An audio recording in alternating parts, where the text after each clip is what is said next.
Okay, so have you ever had that feeling where, you've studied English vocabulary, you feel like you know the words? Mm. Maybe you can read a sentence perfectly fine, but then someone says that exact same sentence, like a native speaker talking fast, and it goes right past you. Oh, yeah, like it's just one long sound, maybe. Yeah. And you can't quite catch the individual words you thought you knew. Exactly. It's like your brain just can't keep up, and you feel lost even though you technically understand the grammar and the words on the page.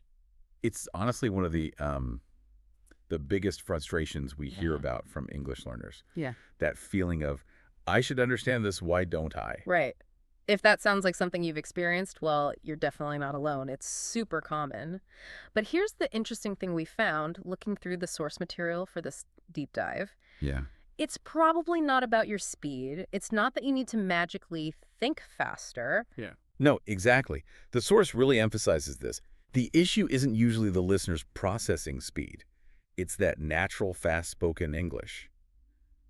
It just plays by different rules than written English. Totally different rules. Like when we speak naturally, we don't say each word separately. Right. Sounds robotic if you do. We connect things, we squish sounds together. Sometimes sounds disappear entirely. It's like there's this whole hidden layer of pronunciation that you don't see when you just read. Mm-hmm.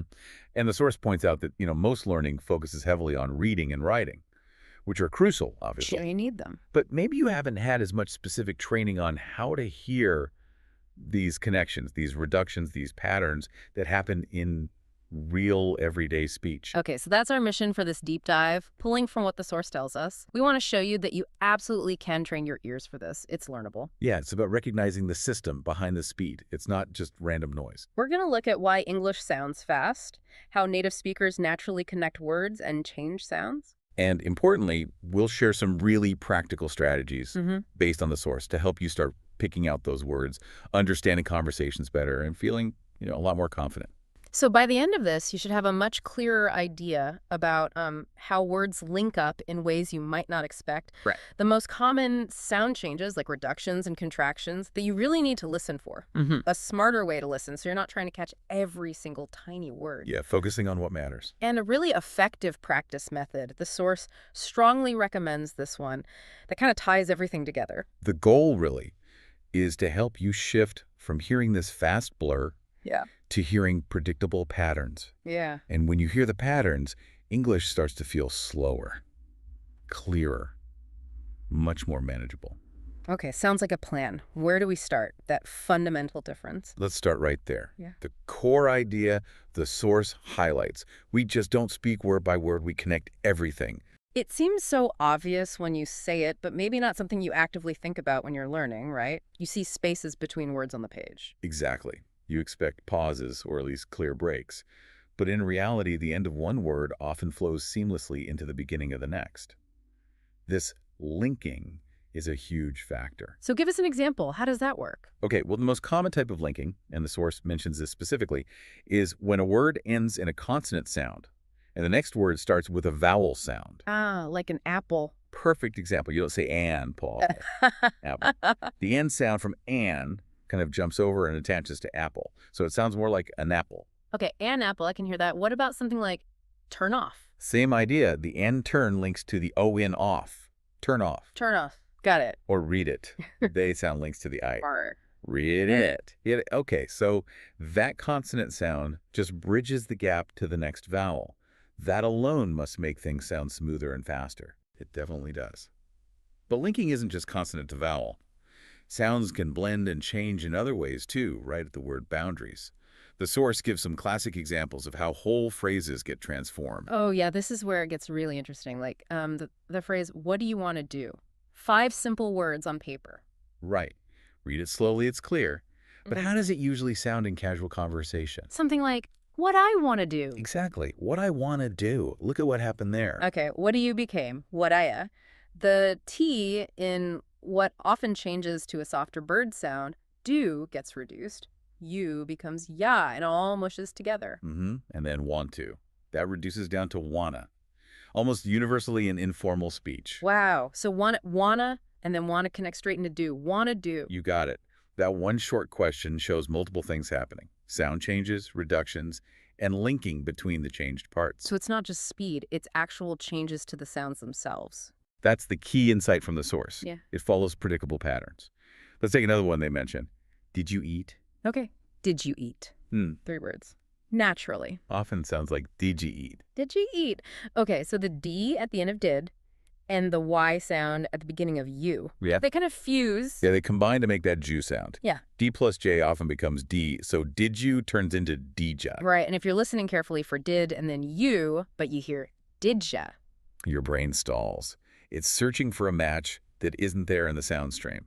You Yeah. need to learn that the sound didja represents the words did you. It's like building a new sound-to-meaning dictionary in your head. That's a great way to put it. Okay, another super common one. I don't know. Slow. I don't know. Natural speed. Usually, I don't know. That teen and don't just vanished. Pretty much always disappears in that phrase in casual speech. And the vowel sound in don't might weaken too. It becomes really compressed. And dunno flows together as one unit, right? I don't know. Very smooth. Okay, one more big one from the source examples.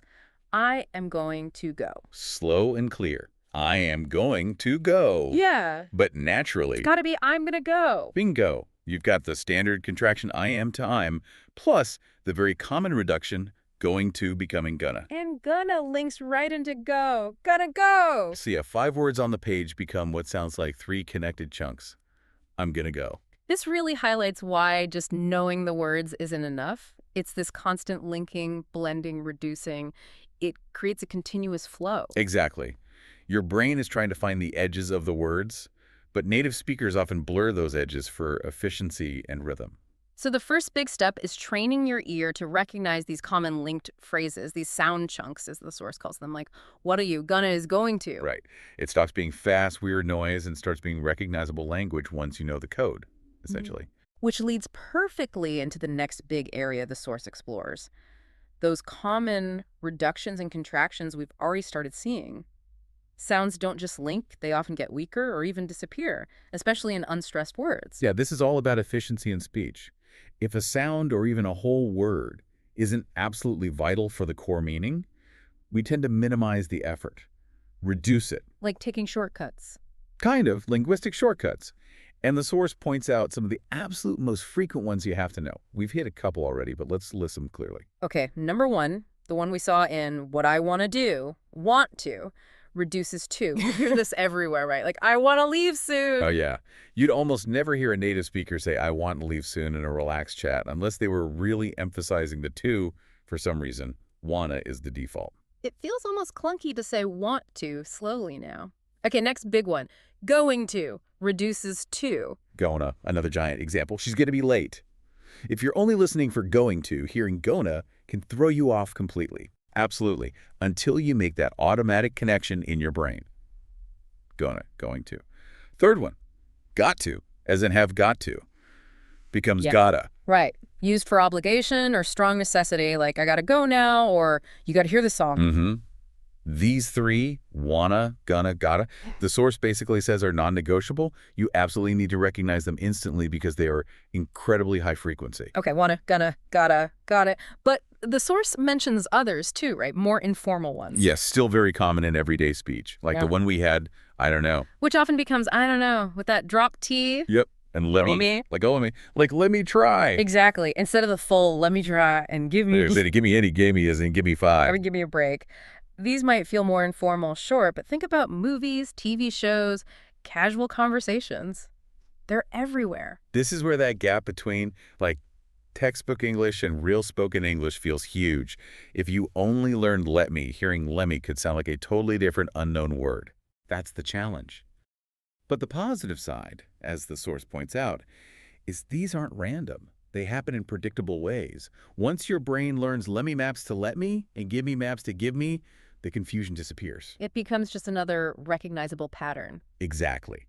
So part of your listening practice has to be actively tuning your ear to catch these reduced forms and connect them back to the standard words you already know. It's like decoding. The source really encourages active listening for these specific things, right? Not just general comprehension. Yeah, like when you're listening to a podcast or watching something, make it a game. Can you spot the wanna? Can you hear the gonna? Did they say did you or did ya? That deliberate focus seems key. Which brings us nicely to the third big strategy from the source material, and this one feels really empowering.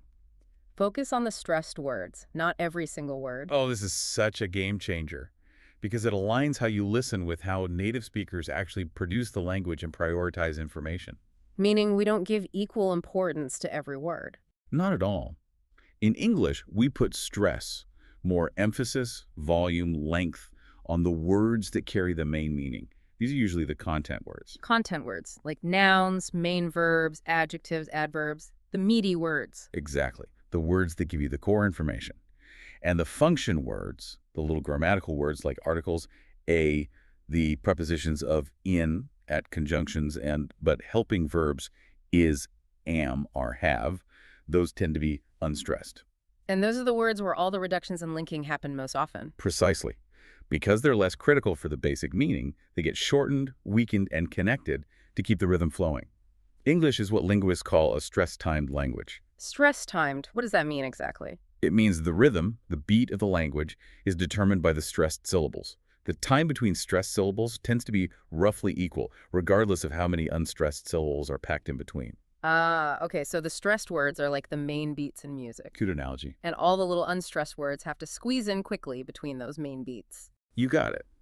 This is really different from languages like Spanish or French, which are more syllable-timed, where each syllable gets roughly the same duration. That timing difference massively affects how English sounds and which words get reduced. Okay, so if I'm listening, I should try to tune into that rhythm and catch the stressed words, the main beats. That's the strategy the source recommends.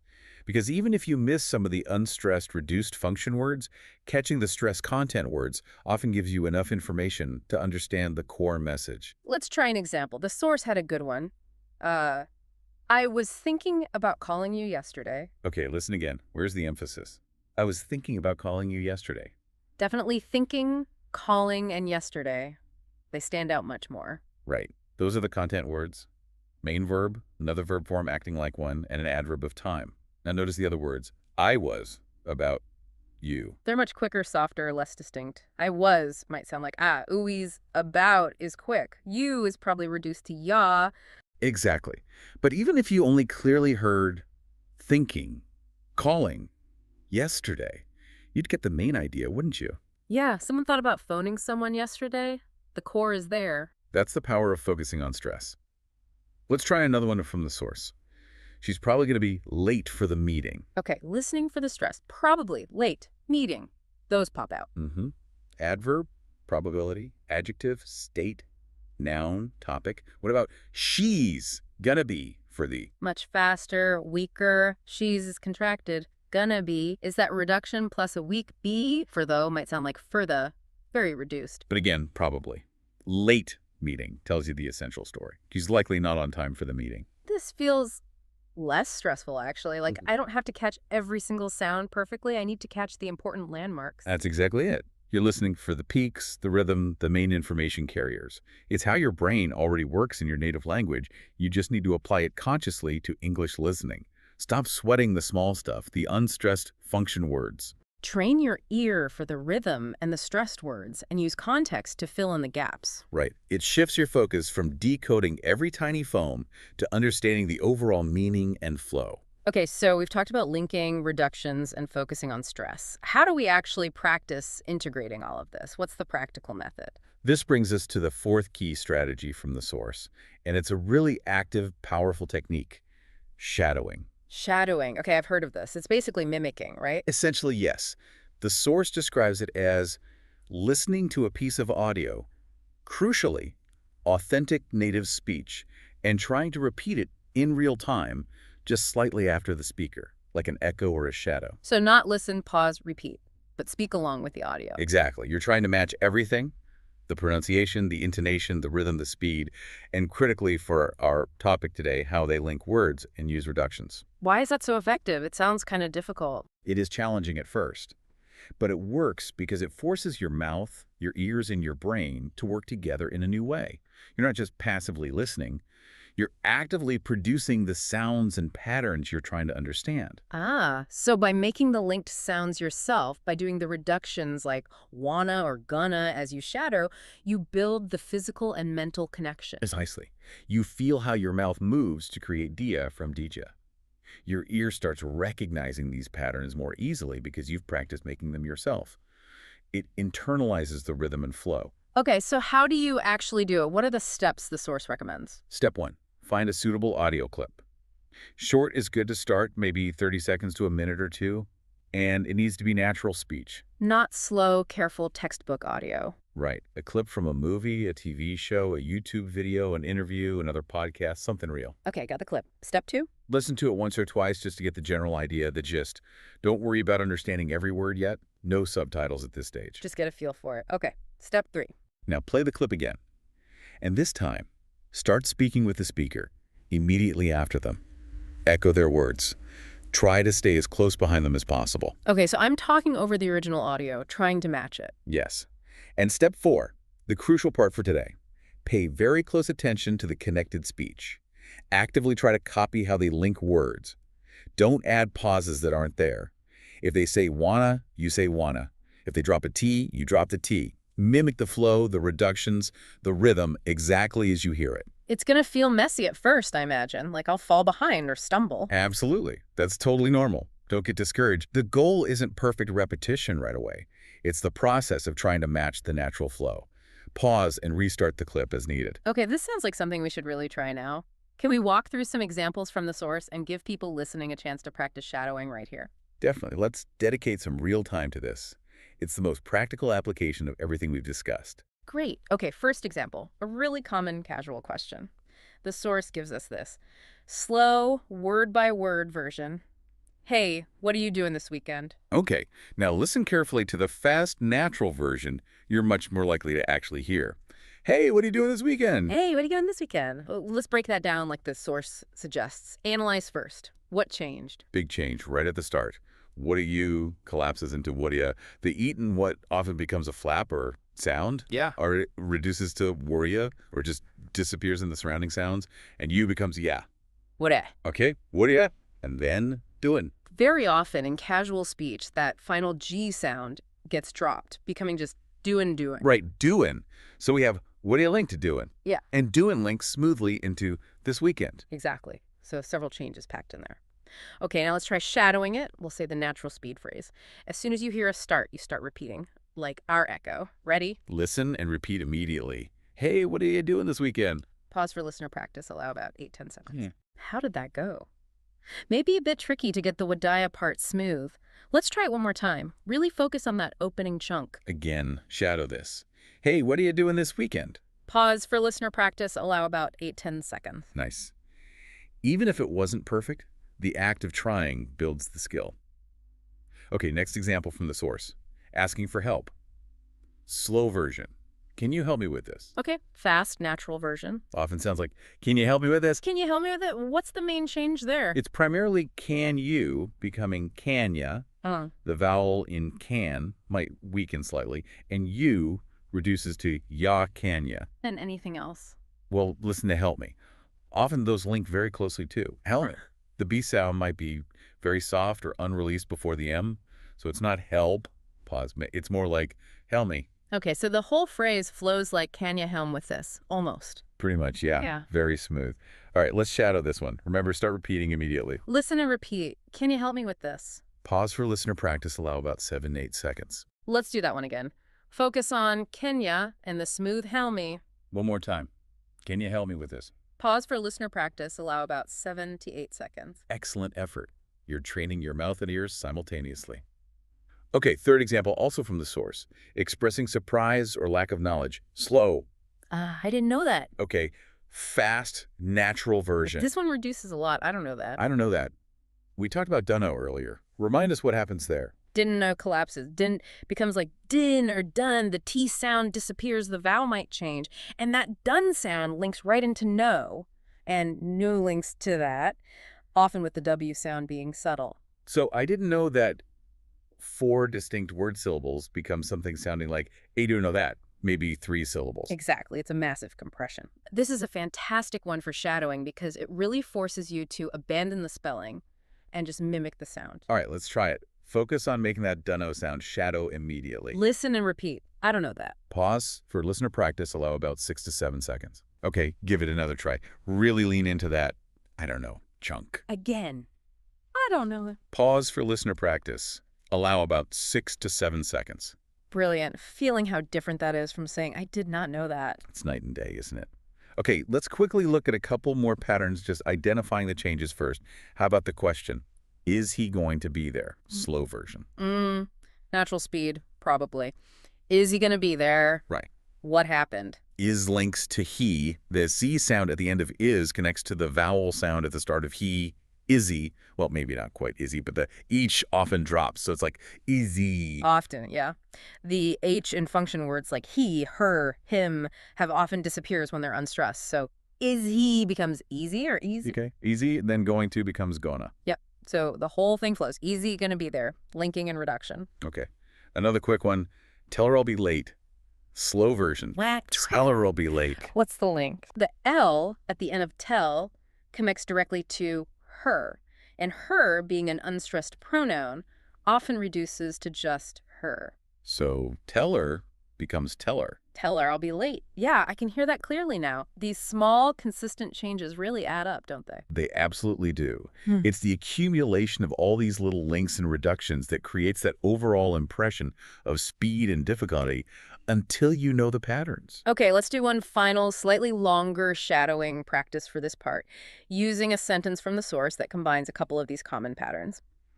Listen to the natural speed version first. What are you going to do later? All right. Thinking back to what we discussed, what patterns do you predict or hear in there? Okay, what are you... That's probably going to be woulda ya, right? Very likely, yes. Woulda and... That's definitely gonna... You got it. So the full sentence, what are you going to do later, Woulda transforms into, what are you going to do later? What are you gonna do later? Notice how gonna flows right into do. Gonna do! Exactly. Okay, this is our last shadowing challenge for now. We want you to really try and capture that flow. Shadow immediately after us. We'll leave a slightly longer pause so you can try it maybe a couple of times. Ready. Shadow this sentence. What are you gonna do later? Pause for listener practice. Allow about 12-15 seconds. How did that feel? Combining what I and gonna in one smooth phrase. It takes practice. But seriously, doing this regularly, even for just 5 or 10 minutes a day with different short clips, is probably the single most effective thing the source recommends for improving your comprehension of fast speech. Your ears just start to tune in automatically over time. And it helps your own speaking sound more natural too, presumably. Hugely. But that's a topic for another time. For now, the focus is on reception understanding. And as the source makes really clear, this is a skill, like learning to ride a bike. Awkward at first, but it gets easier and more automatic with consistent practice. Right. It's not magic, it's training. Okay, so let's recap what we've dug into today, based on the source material. We've explored why natural spoken English often sounds so fast. It's not just speed, it's the system. Linking words together. Especially consonant to vowel sounds, but other blends too. Using common reductions and contractions like wanna, gonna, gotta, dunna, let me, gimme. Yeah, those high-frequency shortcuts. And the whole rhythm of English, being stress-timed, meaning speakers, emphasize the key content words. And rush through, reduce, and link the less important function words in between those main beats. These patterns are the real reason it can sound like a blur if your ear isn't trained for them. But the really positive message from the source is that you can train your ear. By understanding these patterns exist, by actively listening for them. And especially by practicing techniques like shadowing. You can genuinely change how you perceive spoken English. That feeling of being overwhelmed by fast speech can really start to fade. Yeah, the blur starts to resolve into recognizable chunks. Conversations feel clearer, more predictable, slower, even though the speaker hasn't changed speed. You've just learned to decode the patterns faster. It makes understanding feel much more achievable. It's not about some innate talent you either have or don't have. Not at all. The source is clear. Yeah. It's a learnable skill. It improves directly with the right kind of practice, focusing on connected speech, reductions, stress, and rhythm. Okay, here's a final thought to chew on, building on all this. Once you really start actively listening for these features, the linking, the wannas and gonas, the sentence rhythm, You might suddenly start hearing them everywhere, like in every movie dialogue, every song lyric, every bit of conversation you overhear. Oh, absolutely. It's like a switch flips in your brain. You unlock this hidden layer of the language that was always there, but you weren't tuned into its frequency before. It's quite amazing when that happens. It really changes how you experience spoken English. You start to see the structure behind what seemed like chaotic speed. Catching a wadaya or a dija without even thinking about it feels like a real breakthrough. It really does. Now, this whole deep dive, we've focused on understanding this fast, natural speech, decoding what native speakers do. Right, improving our listening comprehension. Looking ahead, our next deep dive, we're going to flip that around. We'll take these same principles, rhythm, stress, linking, reductions, and explore how you can use them to make your own spoken English sound more natural, more fluent, more connected. Ah, okay. So if you sometimes feel your English sounds a bit stiff, or maybe too much like you're reading aloud, even when you're just talking. Yeah, if you want your speech to flow better, sound more relaxed, more authentic, we're going to look at how understanding these patterns can help you achieve that. We'll explore how to incorporate natural rhythm and stress. Maybe even use some of those common reductions appropriately, not just to sound casual, but to sound smoother and potentially easier for others to understand. It's about making your speech connect better, both literally in sound and also with your listeners. Sounds fascinating. Right. So definitely join us for that next exploration. But in the meantime, the mission from today's source material is clear. Put this stuff into practice. Find those short, real-world audio clips. Listen for the gist first, then listen again, specifically tuning in for the links, the reductions, the stressed words. Notice the rhythm. And then, shadow. Hit play, repeat along immediately. Mimic the flow, the connections, the music of the language. Don't worry about perfection, focus on the process. Use the slowdown feature on players if you need to at first, then build up. Keep training those ears, keep practicing. Understanding natural, fast English is totally achievable. You've got the insights and the tools now from the source. Go try them out. Keep listening actively, keep shadowing consistently. Absolutely. See you next time, and happy learning.